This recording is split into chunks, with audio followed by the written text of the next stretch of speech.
घने जंगलों के बीच में एक गर्ल्स हॉस्टल था जहाँ के शिक्षक ने लड़कियों को शाम 6 बजे के बाद बाहर निकलने से मना किया था। एक रात एक लड़की को अपने कमरे के बाहर से कुछ आवाजें सुनाई दी। जब उसने दरवाजा खोलकर देखा तो उसे कोई नहीं दिखा, लेकिन अचानक उसकी नजर एक साए पर पड़ी जो उसकी तरफ दौड़ते हुए आ रहा था। डर के मारे उसने फौरन दरवाजा बंद कर लिया, लेकिन अगले ही दिन उस लड़की की मौत हो गई, जिसे देखकर सभी स्तब्ध रह गए। इसके बाद कॉलेज में हर दिन किसी न किसी की मौत होने लगी। यह देखकर छात्रों ने कॉलेज के खिलाफ पुलिस में शिकायत दर्ज कराई। जब पुलिस वाले वहां जाकर पूछताछ करते हैं, तब वहां के प्रिंसिपल ने कॉलेज के बदनामी न होने के कारण उसे रिश्वत देकर यह मामले को दबा दिया। अब हर रात लोग डर के मारे अपने अपने कमरों में चले जाते थे। एक रात एक लड़के की नजर गर्ल्स हॉस्टल की ओर गई। उसने ध्यान से देखा तो एक व्यक्ति दिखाई दिया जो एक लड़की को उठाकर इमारत से नीचे फेंक देता है, जिससे उसकी तुरंत मृत्यु हो जाती है। सुबह होने पर जब उसने यह बात प्रिंसिपल को बताई तो प्रिंसिपल गुस्सा होकर उसे अपने ऑफिस से बाहर निकलने को कहते हैं। इसके बाद लड़के और उसके दोस्त मिलकर गर्ल्स हॉस्टल जाकर इन मौतों का कारण पता करने का फैसला करते हैं। रात होने पर सभी दोस्त गर्ल्स हॉस्टल की ओर जाते हैं। तभी उनकी नजर बिल्डिंग की छत पर पड़ती है, जहाँ एक व्यक्ति गुस्से भरी नजरों से उनकी ओर देख रहा होता है। अब दोस्तों को समझ आ जाता है कि इन मौतों का कारण एक हत्यारा है जो लड़कियों को पकड़कर उनकी हत्या कर देता है। वे तुरंत पुलिस स्टेशन जाकर इस बात की जानकारी देते हैं, लेकिन कॉलेज का प्रिंसिपल रिश्वत हुई वे सभी की जानकारी इकट्ठा करते हैं, जिसमें एक ही बात कॉमन था। जिन जिन लड़कियों की मृत्यु हुई वे सभी एक डांसर थे। इस सुराग के आधार पर वे हॉस्टल में यह पता लगाने की कोशिश करते हैं कि वर्तमान में कौन सी लड़की डांसर है,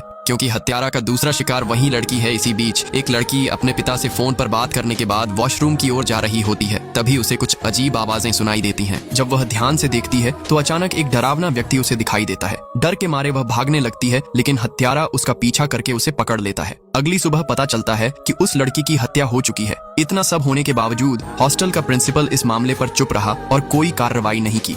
अरुण जब हत्यारे का पता लगाने में जुटा था, उसी दौरान हत्यारा फिर से एक लड़की की हत्या कर देता है। सुबह यह खबर सुनकर अरुण को बहुत बुरा लगता है। उसके मन में बार बार यही सवाल उठता है कि इतना कुछ होने के बावजूद कॉलेज का प्रिंसिपल चुप क्यों है और पुलिस भी कोई कार्रवाई क्यों नहीं कर रही। लेकिन अरुण को इन बातों से कोई फर्क नहीं पड़ता। वह हत्यारे को खुद पकड़कर सजा देना चाहता है। वह सबसे पहले गर्ल्स हॉस्टल जाकर हॉस्टल मेस वाले से पूछता है, तुमने कभी गर्ल्स हॉस्टल के आसपास किसी अजीब आदमी को देखा है? तब वह सोचकर बोलता है, गर्ल्स हॉस्टल के बगल में कंस्ट्रक्टर एरिया में काम चल रहा था। वहाँ का एक आदमी लड़कियों को बहुत गंदे नजर से देखा करता था। एक बार तो वह चोरी छिपे हॉस्टल में घुस गया और लड़कियों को नहाते हुए देख रहा था। जब वहाँ के छात्रों को पता चलता है यह बात तो वह उसे बहुत गंदे तरीके से मारता है और उसे पुलिस के हवाले कर देता है। इतना सब सुनने के बाद अरविंद गर्ल्स हॉस्टल के पीछे जाता है और वह पता करता है कि हत्यारा गर्ल्स हॉस्टल के अंदर जा कहां से रहा है। तभी उसकी नजर एक टूटा हुआ तार पर पड़ती है। उसे समझ आ जाता है कि हत्यारा इस अंदर आ रहा है। तभी उसका दोस्त का फोन आता है और उसे पता चलता है कि हॉस्टल में एक लड़की डांसर है। यह सुनकर अरुण पूरी तरह से घबरा जाता है, क्योंकि जिन जिन लड़कियों की हत्या हुई थी वे सभी डांसर थीं।